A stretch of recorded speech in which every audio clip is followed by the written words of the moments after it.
Authorities are racing against time to put out the forest fires in southern Sumatra.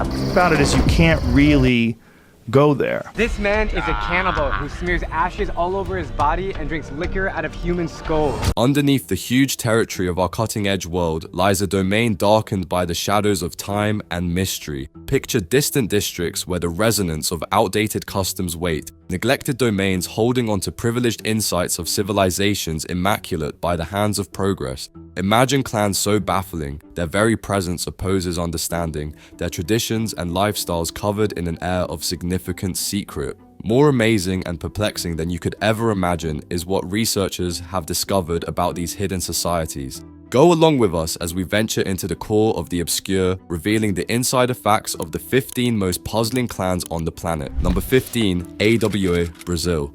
Deep in the verdant throat of Brazil, where trees sing legends of ages, the AWA people exist. They are in many ways unburdened by the technological advances of today and strongly linked to the heartbeat of the earth.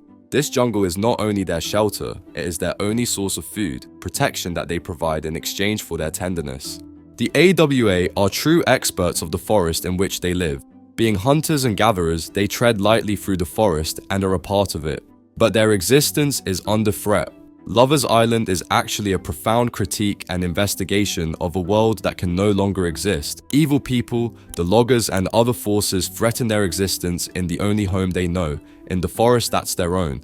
This is an inspiring story of Homo floresiensis, and it is narrated in an anthropologist's account after experiencing Flores' culture shallowly. He managed to see a spiritual ceremony of people burning the fire and worshipping spirits of the woods. Together with other people and under the sound of their voices and the scent of incense, he realized that they were dancing, and he experienced the purest, the most animal attraction to the core of the earth. The rugged appearance of a real AWA chief painted a picture of lots of spirits residing in river and trees, and that is why he was alarmed by the plans to destroy the sacred land. AWA remains a considerable proof that indigenous cultures are in extreme danger and require protection. Number 14, Karo, Ethiopia. Beneath the acacia trees, by the Omo River that flows through Ethiopia's wild outdoors, a tribe lives with customs that depict the true colors of one's culture. The Karo tribe. They paint themselves with locally found ingredients, but that is not where their art ends. Scarification is another rite. To the boys, these marks are accounts of some form of courage, or puberty, or any other significant achievements. Women also have wounds that tell of grace and height, making them gain a noble position in the society. However, among those traditions, it is possible to distinguish one ritual as the radiant sign of rates, the bull jumping. In this instance, youths compete in jumping over lines of bulls to prove that they are ready to be men. Not only physical challenge, but it symbolizes the responsibilities of being a wife and a husband as well as the leader of the clan. In their story, we recall the fact of ethnic development without the distortion of the essence of culture as the people, culture in its ancient great form. Number 13, Surma, Ethiopia. Imagine coming across a group of people who have not been contacted by the outside world and who live in the region of southwest Ethiopia, whose beauty overpowers the social awkwardness of the young generation who is on the look of the modern world. Another very interesting aspect of the Surma women's tradition is the kind of body decoration and painting they make on themselves. These lip plates are practiced among the females as a sign of maturity and readiness for marriage. Surma people cannot just regard cows as ordinary animals because they are prestigious animals in the society. In the ceremonies, they are held in high esteem, and throughout cultural periods of time, they are considered to symbolize wealth and the upper class. However, while leading a calm life at the riverbank, the Surma had to encounter a modern-day provocation that upset their life. The construction of the Scovery Dam on the Omo River in the later part of the year 2000 was a major cause for concern to the indigenous people, as this provision was a serious agitation to their ancestral homes and their culture. Although the subject of the history brought economic success and power with it, it hovered over the black dark cloud that came with the construction of the dam as regards the environmental and social impact on the Surma and the neighboring clans, thus raising the issue of progress versus conservation. The Surma is like an untold story in the book of human civilization that is read once it is opened. Number 12, Moken, Myanmar and Thailand. Deep in the waters of the Andaman Sea, the voice of the seas hums legends. There lies a unique people, the Moken. They not only live in the sea, but defend it. and are products of sea, hence deserve to be called sea gypsies. More often than not, families live in temporary communities on the islands during dry weather, but move back to their boats on the onset of rainy weather. The language which they use is quite symbolic, especially the language involving sea words, and that shows how much consumers dwell on sea waters. Legend speaks of the sea nomads, the children of Moken, blessed with an extraordinary gift, eyes that are capable of seeing with superb clarity as if the diver does not need goggles while in water. Some people believe that it is a genetic one, and it proves that they have been associated with the water for many generations.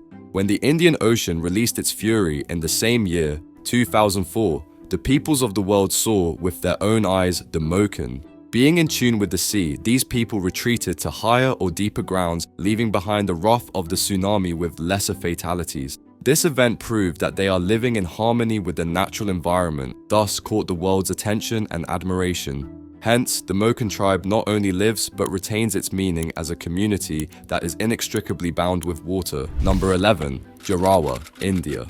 In this edition, a way of life unchanged in thousands of years is now under increasing threat. The Jarawa people is said to be among the first to have migrated from Africa thousands of years ago. Once upon the lush Emerald Andaman Islands, nestled amidst the whispering palms and vibrant wildlife, dwells a tribe steeped in mystery and tradition, the Jarawa tribe.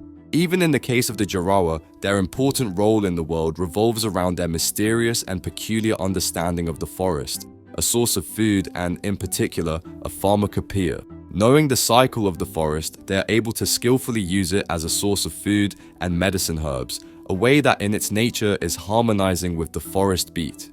Apart from their expertise in the forest, the Jarawa present viewers with a very real look at the primitive people and their displacement. Genetic research reveals their genome history. They've been different and living in seclusion for thousands of years, mapping the former tracking routes set by early ancestors. Their story of compassion of the modern world got one of the saddest chapters when the video showing tourists who are alleged to be using the Jarawa as beggars and giving them food on condition that they will dance for them was aired. Such action that is professionally qualified as sex tourism and as cultural intrusion stirred up world protests, with disclosing the thin line between venerating the traditions and offending the contemporary values. Therefore, in the tides of the current concerns, the Jarawa are philosophy's core of a resistant civilization, unyielding to the stream of time.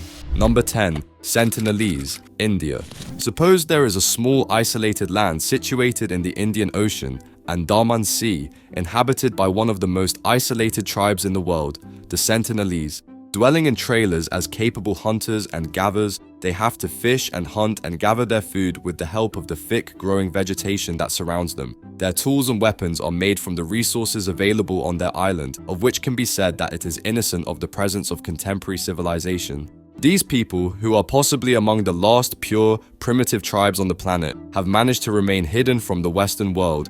Their unfriendliness towards the other people has ensured their seclusion, although they do not refer themselves as being seclusive to try to make contact once in a while. A painful lesson came in 2006 when two fishermen, Ignas Senin and Arif Rahman, dared to approach the island and meet their end. It is a testimony on how protective they are of their livelihood. From the story of Sentinelese people, one can glean a distinctive message about different cultures of humanity's existence. Number 9.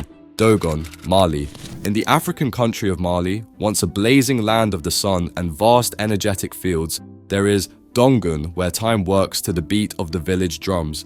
Dongun people in their daily activities value unity and respect, and their habits supplement each other. Some families live within the compounds, and the grandparents rule over the family's affairs as they are wise in all matters. Agriculture for them is not a means of livelihood, but a relationship and veneration of the soil from where they get their food that sustains their existence. Still, Dongun's tales do not ring in today's and tomorrow's global academies, yet its ancient knowledge vibrates loudly. Academics listen to the discarded wisdom of indigenous farming practices and use of medicinal plants because they realize that they offer an effective way of conserving the land and its inhabitants.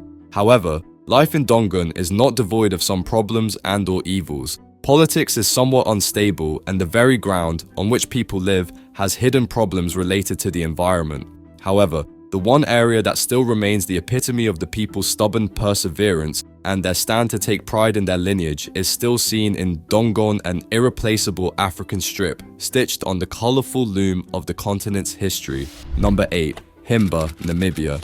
Okay, let's start with the exploration of the Himba tribe, indigenous warriors mainly from southern Angola and northern Namibia, with major concentration in the Kunene area. Therefore, these people are related to the Herero crew that arrived from East Africa in the ancient days. They are all about that lifestyle that is sort of half nomadic, the people who practice both farming and cattle grazing. What sets them apart? Well, to begin with their amazing hairstyles, shiny traditional ornaments, and the great mixture of ochre and butterfat they use to paint their skin and hair known as ojize. Make sure they are presentable and safe for the hot, dry climate of the desert. Their organization is relatively closed with the clans headed by the chiefs, and they deeply respect ancestry as well as their ties to the ground. It really does seem that cows are very important here. In fact, they are often used as currency around here, being used for their milk, their meat, and are indicators of status. From births to marriages, in fact anything you can think of, they've got these rad rituals that reinforce their culture. Their homes? Imagine having these circular kraals consisting of mud, thatch, and other natural materials, thus almost invisible from the surrounding. Yet, out of the water, that is not entirely true, as it ain't all for a smooth ride. Indeed, they have gone through it all. Land issues, pressure from modernization, climatic changes, you just name it. These have evoked international concern and positive discourse on how development can be done sustainably without negating indigenous people's rights and their environments unfavorably. Nonetheless, somehow, the Himba people are still afloat, enduring and absorbing into the contemporary world, though they remain, as ever, rooted. It's a path that has everyone all eyes and ears, from the people in the streets to those behind their home screens. Number 7. Asaro Mudmen. Well, let me tell you about these cool dudes. Have you ever come across the Papua New Guinean Asaro Mudmen? Some of these guys could write a history book on face paint. Men and women smear their bodies with grey clay and then wear these scary looking clay masks during their crazy acting and dancing. It is said that they were found when their competitors arrived at the door and they had no option but to flee into the Asaro River. When they emerged, they were covered in mud from head to toe. They wore these masks and I think it just scared the living daylights out of their enemies and they ran away. The masks made of mud that they favor? That means it is not something which is window dressing. Imagine large human heads, and on these heads, some wild and insane looks sculpted into them. They use them for almost all occasions ranging from war, hunting, and their significant rituals. Besides, they love their families, and the contested compound contains small groups of them that hung around in their village-like structure, cultivating sweet potatoes and generally going about their caveman business. These guys attract anthropologists because of their cultural importance and associated beliefs. But with the modern world coming in, they have problems staying a traditional society with so much coming in from the Western world. Fortunately, there has been an effort recently to bring back their culture to at least some extent, which is mixing the old school style with some significant hint of the new age. It rolls to watch how they change and sustain their traditions with the support of the local and international society. Number 6. Huli, Papua New Guinea.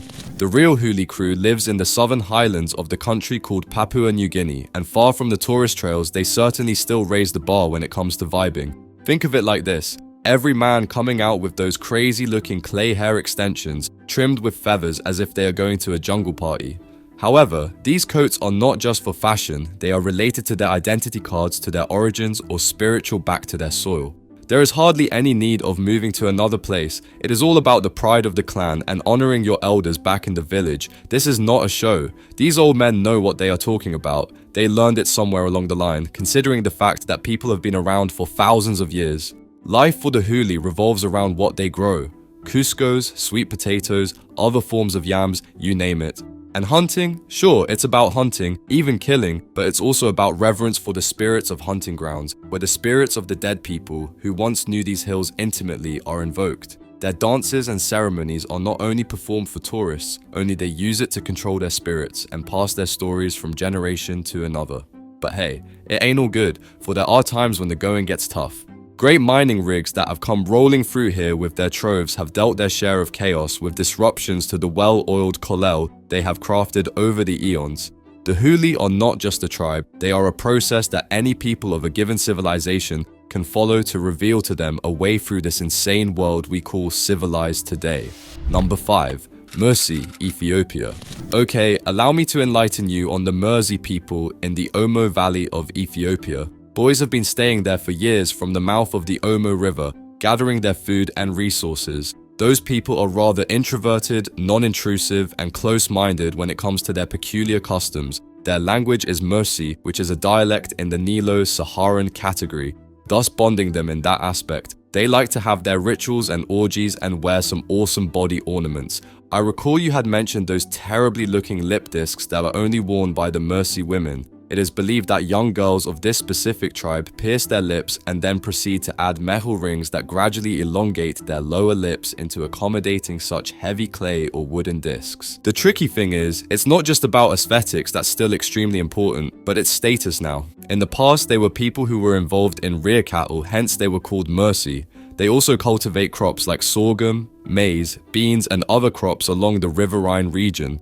Their society is divided into age sets, which informs what one is privileged to do or is expected to do at his or her age. For their part, when they are making decisions, they entertain a bureaucratic system that involves the elders and the male folks.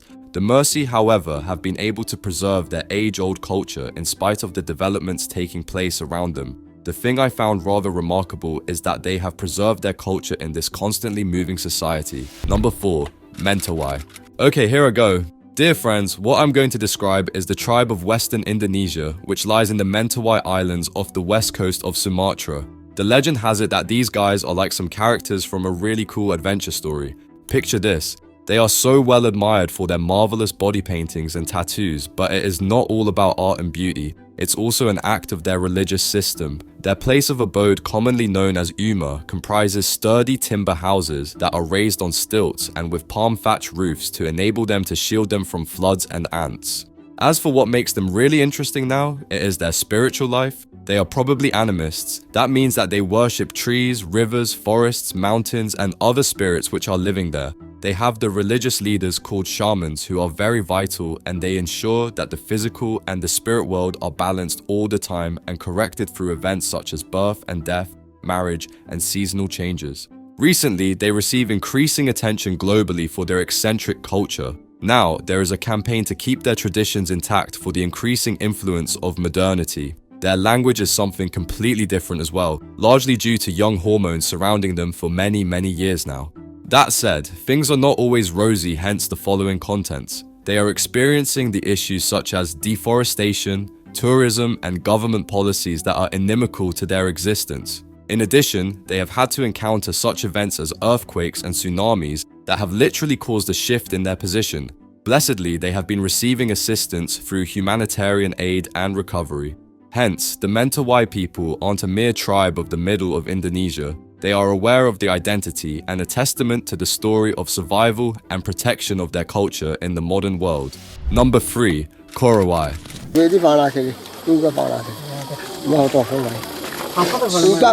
There was a tribe which dwelt in the tropical and dark rainforests which are located in southeastern Papua, Indonesia, and which is called the Korowai.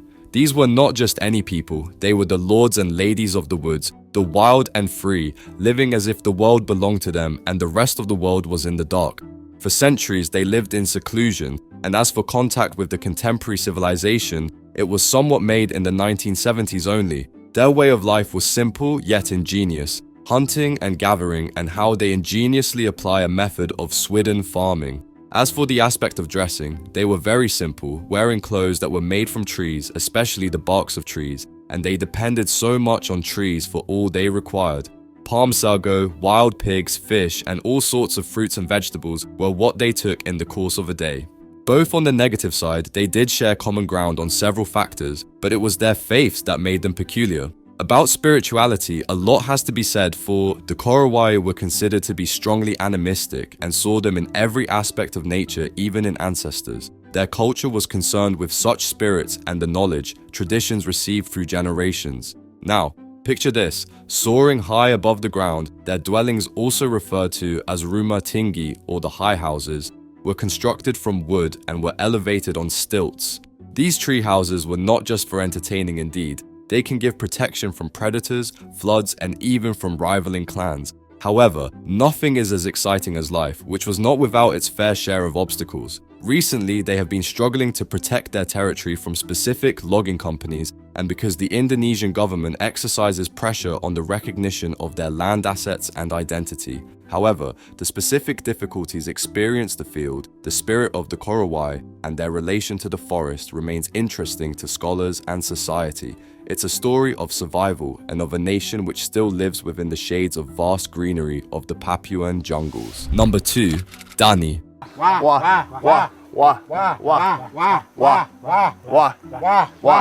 Many moons ago, in the highlands of Papua, Indonesia to be exact, resides a particular tribe referred to as the Dani tribe. These guys are true protagonists of their traditions, especially if they are related to agriculture. This is evident in the Baliam Valley.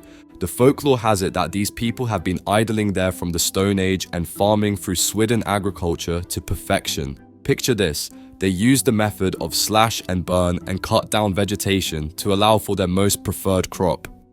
Sweet potatoes. In fact, it is farming mixed with survival in the jungle. The weather and type of productions are ideal for the altitude of highlands they live in. Hold on, boys and girls, farm life is not the only thing about them that you need to learn. Note that the Dani people really love and appreciate ceremonies and rituals, which are held for almost every significant event in the life of any person, starting with birth and ending with a funeral. They seem to have rather unique rituals, do they not? Concerning the cultural practices, the pig feasts, which include the killing of pigs and then cutting of portions in order to provide solutions to incidences of conflict or show their unity. Besides, they are all keen on retaining the purity of their soul through narration of folklore, painting their bodies with natural dyes and wearing accessories made from shells and feathers. During those times, these govs were as cool as the rock and roll bands in the field of anthropology. Westerners simply could not get enough of them in the mid-20th century, flying up to the New Guinea highlands to study them. But it has not been all that rosy or without incident. Recently, they are struggling with environmental problems, the issues of territory, and the influence of the living contemporary world. The efforts have often led to conflict between the Indonesian government and the Papuans, since they have not been able to accept the Western style of developed and resource exploitation practices. Nevertheless, it's a story of native people surviving and trying to hang on to what is theirs as the world changes around them. Number 1. Yali. Although the tales are true, let it be told that the Yali tribe resided in the isolated region of Papua, Indonesia, specifically the center of gravity in the highland near Baliam Valley. These people were similar to the gems buried deep hidden into the mountains. They were living their own life without being a part of the successful, ambitious world. Their history was not recorded to commence until the middle of the 20th century when a group of explorer missionaries came across them. Earlier, they went on living their life, a group of people dwelling in the holes made of a palm branch in clusters here and there, preferably near the rivers or wherever there was black soil. Well, of course, it simply must be survival skills now. The Yali were lords of the land. In their garlic trials, they farmed, hunted, and gathered like there was no tomorrow. Their staple food was sweet potatoes, which were cultivated using a slash and burn method that is suited for the highlands. However, when people themselves were discovered by scholars, it was all about their organization, kindred, and peculiarities of behavior. As it happens, their language is in the bigger Trans-New Guinea group and is a match for the mountain men they are. But I wish to say, and it must be here explained, that life was not all peas and potatoes. They're no strangers to colonization, losing some trees, resources, and governments choosing to tinker with their property rights all in a twist. It also deprived miners and loggers of their ability to rile things up and create divisions on the basis of who uses what. Even in this, the Yali have remained indomitable, fighting for their tradition and rights as a people. They are living proof of just how resilient humans can be, how they are able to create their own culture of prosperity even in such a highland, such Papuan region. A captivating journey through cultures rarely seen is revealed by examining the enigmatic lives of the 15 most mysterious tribes in the world. Explorers and anthropologists alike are enticed by these isolated tribes, which represent a profound mystery. In addition to their isolation, their resilience and the stories they carry are what draw people in. In a world that is constantly shifting, these tribes represent the unwavering human spirit and the search for one's identity. Every disclosure is a demonstration of the wealth of our planet's social texture, advising us that in the midst of the known, secrets actually flourish, ready to be uncovered by those with a hunger for revelation.